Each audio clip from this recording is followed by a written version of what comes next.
People, it's your boy Tops back again, and breaking news, Gabriel signed a long-term deal for Arsenal. Great news, and I can't wait to get into it. Before I do, make sure you guys like the video, subscribe to the channel, and make sure you always have your notification bell on so you never miss a video for Chanso Sports, the home of sports. Now let's get into it, man. The 27-year-old arrived from League side Lille in September 2020. That's how long he's been at the club. It's actually been mad. He's made 210 appearances in all competitions, and he's scored 20 goals. And for a centre-back, that is a lot of goals to be scoring, especially for a team that normally is more about the attack and obviously the wing play and Saka and Martinelli and stuff like that. So to chip in with 20 goals for a centre-back is very, very good. Obviously, he started his career in Brazil, moved over to Lille in 2017, and then he actually spent some time in Dynamo Zagreb, which I didn't actually know, on loan for a season in Croatia.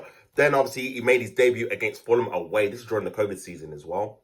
Scored on his debut as well. We won 3-0. And ever since then, he's been a very, very attacking threat from corners, man. But yeah, man, just over 2 years in England, Gabby signed a new contract extension, marking his importance as an integral part of the squad.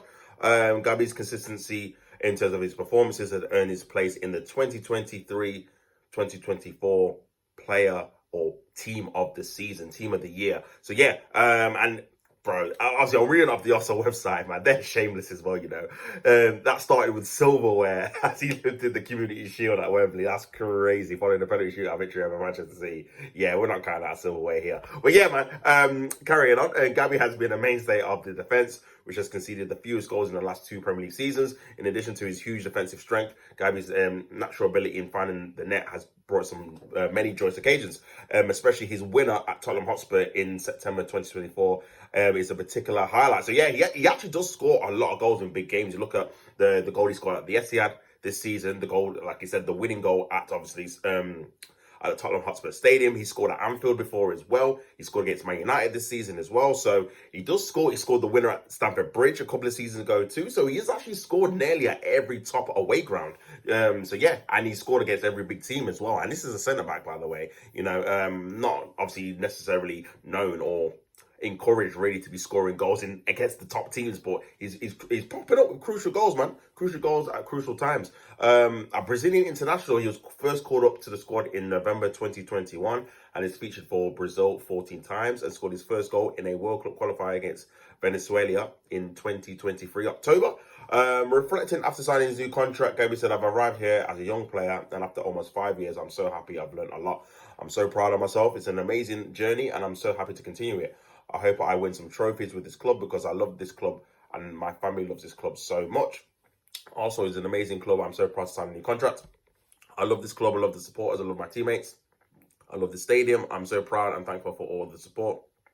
We continue together for the future." So yeah, that's obviously Gabby signing till 2029. I'm not sure if this is an option for another year to make it 2030. But yeah, that would be 4 years. Obviously, if it's an extension, it would be 5 years. But yeah, I think it's great news. I think it's the best news we've had as Arsenal fans in the last couple of months, to be honest with you, in terms of signing one of our top players. And he is one of our top players. Let's not mistake it either, man. Like, he's definitely been one of the best defenders in the league in the last 2-3 seasons for sure. One of Arsenal's best defenders, probably in the Emirates era as well. So yeah, I think it's been, if I would say pound for pound, it's been Mikel Arteta's best signing that he's made at the club in terms of price tag, the performances we've got at Gabriel. And there was a lot of obviously stigma about him a couple of seasons ago. There was obviously people calling him a bozo and all that kind of thing came about. And I thought at the time it was a bit harsh considering, you know, he'd obviously been in the league, and he was at the time, I think he was only like 23, 24. And for a centre-back, again, that is relatively young to be at the top level. You don't really see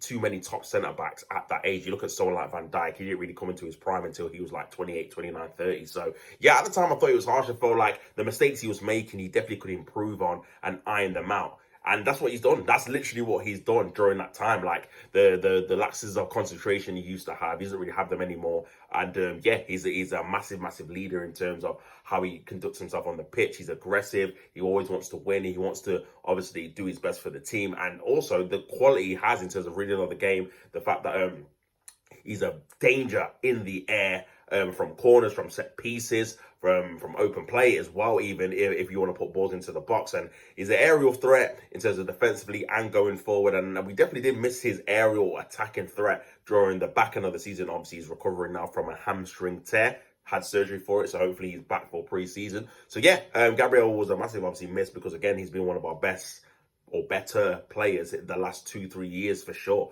So yeah, man, I feel like I said, in terms of his evolution, he's definitely developed into one of the best centre backs in the Premier League. I definitely put him in the top 3 or 4 for sure. And again, we've seen it in time and time again for Arsenal in terms of our defensive prowess and in terms of being able to keep out top teams from scoring goals against us, whether it's at the Emirates or away from home. So yeah, this is good and positive news, man. And hopefully this is one of many. Obviously, we've still got the likes of Bukayo Saka to renew, even when Lewis Skelly as well. His contract is coming up. The potential news that Thomas Partey might re-sign as well. So there's still a lot of work to be done in terms of contract renewals. Saliba is a massive one. He's only got 2 years left as well. So I'm hoping that he's the next one we actually see be confirmed of signing a new deal. And it'll be very interesting to see in terms of what Arsenal do in this transfer window, what we can actually do to help Gabriel in terms of maybe we can get some kind of either competition for him or someone that can fill in for him so he's not having to play every single game, because I do feel like the amount of games he has been playing, and he plays every minute of every game, he rarely gets substituted. We're in 4 competitions with this extra Champions League games now. Obviously we've got the World Cup next year, next summer as well. So there's potential that he's going to be playing a lot of games if he's, not rotated as much as we probably could do, especially in like the League Cup games and the FA Cup games. So I don't really think that's something we can obviously have a look at. I don't think it's a priority. The priority for me is obviously the striker and the left winger and the forward areas, and then we can look at obviously getting some backups or squad players to rotate. But yeah, I think that's definitely something we have to have a look at. But overall, I'm happy with the news, man. I'm actually happy with the news. I think it's a step in the right direction in terms of getting these contract renewals done early, man. You don't want to be like Liverpool in terms of leaving it to the last minute where there's 1 year left and everyone's panicking because you don't know if you're going to be able to replace him. You don't know if you're going to get any money for him if he does leave. Like, you don't want.